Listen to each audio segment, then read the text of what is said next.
What is the Bermuda Triangle really hiding? What's true and what's a myth?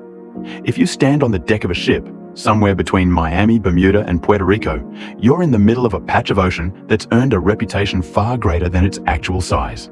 They call it the Bermuda Triangle, a mysterious zone that's been blamed for vanishing ships, missing planes, and possibly even a doorway to another dimension. That last one might be a stretch, but let's not ruin the fun just yet. The legend begins with a string of disappearances. Most famously, Flight 19 in 1945. 5 Navy bombers were on a routine training flight when they radioed that their compasses were acting strangely. Minutes turned into hours, and then silence. Neither the planes nor the 14 men aboard were ever found. And just to make things more dramatic, the rescue plane sent to find them vanished as well. That story alone was enough to set imaginations on fire. Newspapers spoke of a patch of ocean cursed by forces unknown. Over the years, the Bermuda Triangle's reputation grew. Entire cargo ships reportedly vanished without a trace. Yachts were found drifting with no crew, and pilots described sudden whiteouts where sky and sea seemed to merge into a blinding haze. The question is, was any of this real, or was it all just a very effective tourist marketing campaign? Let's start with what's true. Yes, ships have sunk here. Yes, planes have crashed. And yes, the weather in this region can change alarmingly fast. The warm Gulf Stream currents collide with cooler air masses from the north, spawning sudden storms. Add to that a high density of shipping lanes and air routes, and the unfortunate reality is, more traffic means more accidents.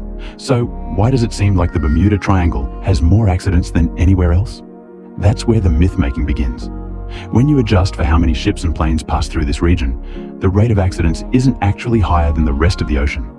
Insurance companies don't even charge extra for vessels traveling through it, which is a very polite way of saying it's not as dangerous as your uncle's late-night ghost stories suggest. But what about all those compasses going crazy?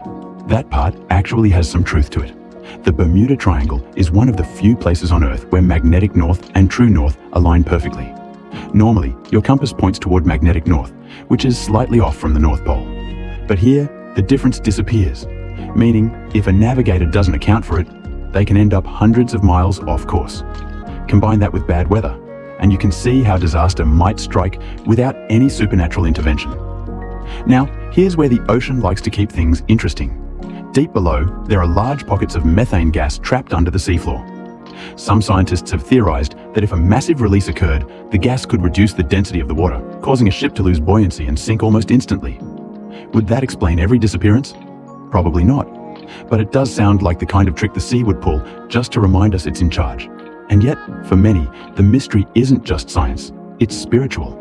The Bible reminds us in Psalm 104, 25-26, there is the sea, vast and spacious, teeming with creatures beyond number. There the ships go to and fro, and Leviathan, which you formed to frolic there. Some see the Bermuda Triangle as just another part of God's creation, a wild, untamed corner of the ocean where man's control fades and his power is felt. When Jesus calmed the storm in Mark 4:39, saying, "Peace, be still," the wind ceased, and there was a great calm. In the triangle, storms still rage, ships still battle waves, and the sea still takes what it will.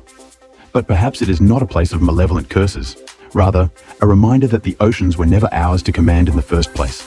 So what's the Bermuda Triangle really hiding? The truth is, it's hiding less than you think. No secret alien bases, no hidden gates to other worlds, no underwater Atlantis, though that would make for a good movie. It hides human error, unpredictable weather, and the ocean's quiet but immense power. And maybe it hides something else too, a lesson that no matter how advanced our navigation, how powerful our engines, or how precise our maps, there are places where we must still sail with humility. After all, as Job 38:8-11 tells us, "Who shut up the sea behind doors when it burst forth from the womb? When I said, 'This far you may come and no farther, here is where your proud waves halt'?" The Bermuda Triangle is not a curse. It is simply part of that vast, unmeasured sea, a place where God's creation whispers both mystery and majesty. So if you ever find yourself sailing those waters, remember this: the real danger is not in some mythical vortex, but in forgetting who set the boundaries of the deep.